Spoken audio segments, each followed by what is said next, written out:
original seed for Electric Space Kitten was planted in December 2011 and had come to me in a rare lucid dream. I blasted awake in some ungodly hour in the morn, with the core riffs freshly circulating in my head, and immediately leapt out from under the covers to grab my 7th string and figure out said riffs before they dissolved out of my conscious forever. And so these were the core parts that had come to me in said dream. There's the opening riff,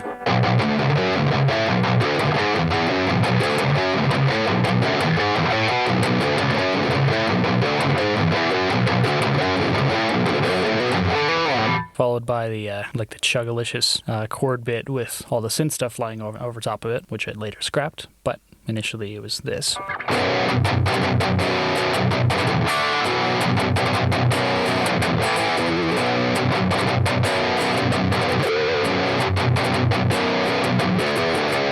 Followed by kind of the transitional post-chorus pre-verse riff.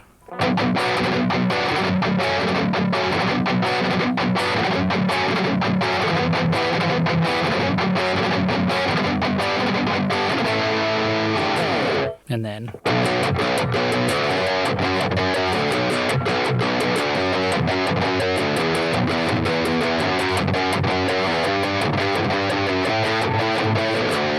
and so the interesting thing is that for this new version, I had ended up scrapping at least the way that it ended up going, just it didn't fit into the flow of the rest of the thing. However, what I did end up using is like this little chord shape, I guess, or series of shapes,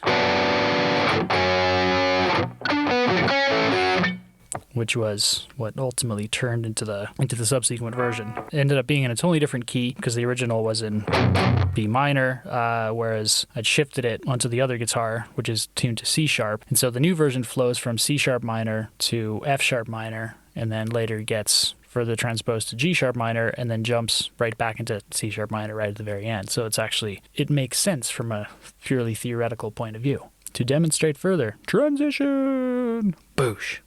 Magic. So, going from the previous iteration of the riff into a new, differently transposed key, which is actually easier to play in that context as.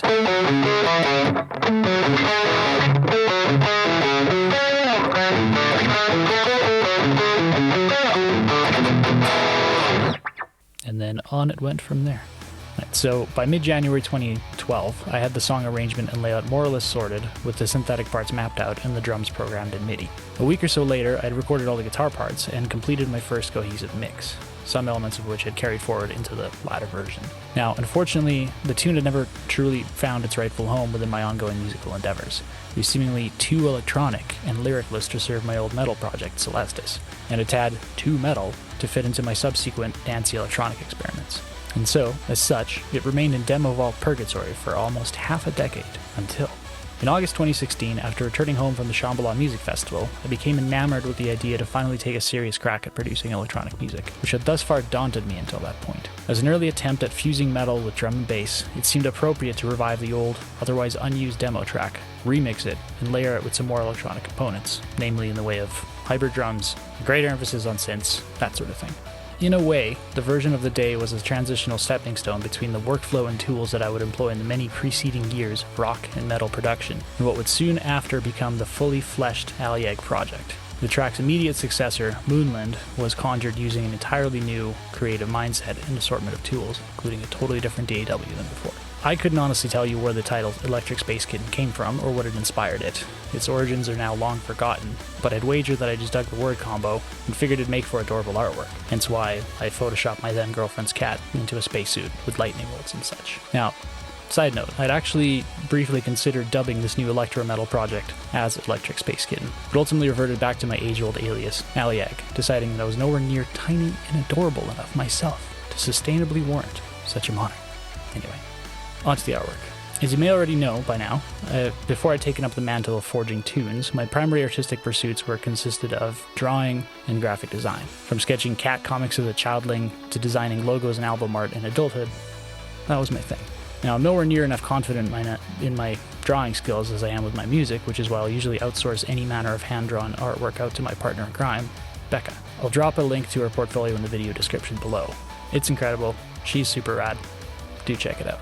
This time around, however, we split the collab in Conjuring the Electric Space Kitten, first with my sketching out the idea via the good old pen and paper approach, and then replicating the winning design in Procreate on an iPad. I did all the outlining, and then Becca went in to fine-tune my sloppy line work, and then added detail and shading. Finally, I dumped the results into Photoshop and then added the space background and the text. And so, at very long last, I feel that this tune has finally reached its ultimate form. Hope you dig it.